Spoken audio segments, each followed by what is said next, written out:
बिस्मिल्लाहिर्रहमानिर्रहीम। शुरू अल्लाह के नाम से जो बड़ा मेहरबान नहायत रहम करने वाला है।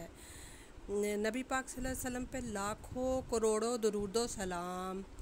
मैं हूँ उज़्मा और आप देख रहे हैं उज़्मा फूड डायरीज़। आज हम जो रेसिपी आपके साथ शेयर कर रहे हैं वो है चिकन स्टीक की। वीवर्स, इस रेसिपी के लिए हमें 3 चिकन ब्रेस्ट पीसेस लिए हैं। वीवर्स, आपके पास अगर मीट टेंडराइज़र है या आपके पास ना फोक है, फोक की मदद से आप इसमें सुराख कर सकते हैं। और सुराख इसलिए कर सकते हैं कि मसाला जात जो है अच्छी तरह इसमें मिक्स हो जाए। अब हम ये सारा अमल करके हम आपके पास दोबारा आते हैं। ये जो मसाला जाता है मैं अपनी रेसिपी में यूज़ करूँगी। मैंने आधे चाय का चम्मच जो है काली मिर्च का लिया है। आप अपने जायके के हिसाब से ले सकते हैं।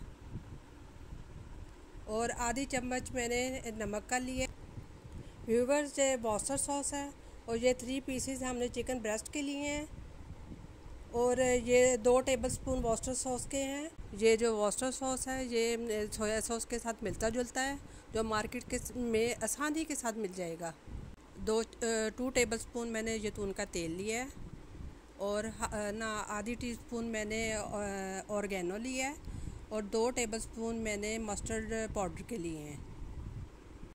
मैंने ये एक बॉक्स लिया जिसमें ये 3 पीसेस ब्रेस्ट के डाले हैं और जितने भी मसाला जाता है इसमें मैंने अच्छी तरह इन्हें मिक्स करना है। जो मसाला जाता है मैंने इसे अच्छी तरह मिक्स कर दिया और मैं 2 घंटे के लिए इसे मैरिनेशन के लिए रख दूँगी।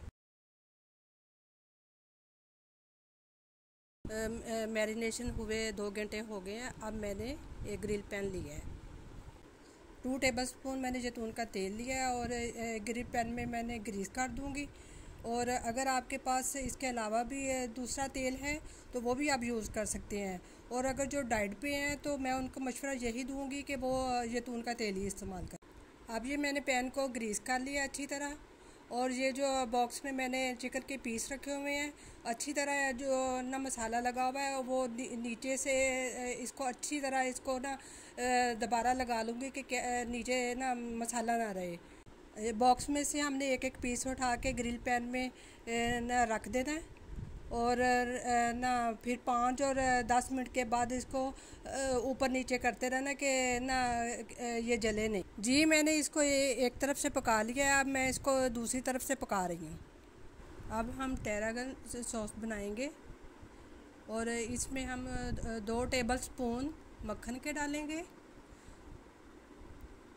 और उसको ना पिघलने के लिए थोड़ी देर रख देंगे। और एक साइड पे हम छोटा सा एक प्याज छील के रखेंगे जब तक वो पिघल जाए और उसका इंतज़ार करेंगे कि जब तक वो पिघलता है। फिर ना प्याज का उतनी देर छिलका उतार लें। फिर जब छिलका उतर जाए उसको हम ब्रिक ब्रिक काटेंगे और काट के तो इस पैन में डाल देंगे। फिर इस पैन में डाल दिया। अब इसको हम सोते करेंगे। अब हमारा प्याज सोते हो गया है। मैंने इसमें चिकन स्टॉक ऐड कर दिया है। अब हम इसमें 3/4 कप क्रीम के डालेंगे। हम इसको चूल्हे से हटा लेंगे और चम्मच के साथ अच्छी तरह मिक्स करेंगे कि सारी क्रीम जो है अच्छी तरह इसमें मिक्स हो जाए। ये टैरागन लीव्स है, इसको मैं अब सॉस में ना ऐड कर दूंगी और इसको बिल्कुल हल्की आंच पे पकाना है और इतना पकाना है कि वो गाढ़ा सा हो जाए। ये गाजर है और कैप्सिकम है जो मैं ग्रिल पैन पे सोते कर लूँगी। इन वेजिटेबल को मैं चिकन स्टीक के साथ सर्व कर दूँगी। व्यूवर्स, ये मेरे ना रेसिपी की फ़ाइनल लुक है और उम्मीद करती हूँ कि आपको ये मेरी रेसिपी बहुत पसंद आई होगी और मैंने इसमें काफ़ी मेहनत की है। मेरी वीडियो को लाइक कीजिएगा और मेरे चैनल को सब्सक्राइब कीजिएगा और कमेंट में बताइएगा कि कैसी लगी आपको रेसिपी।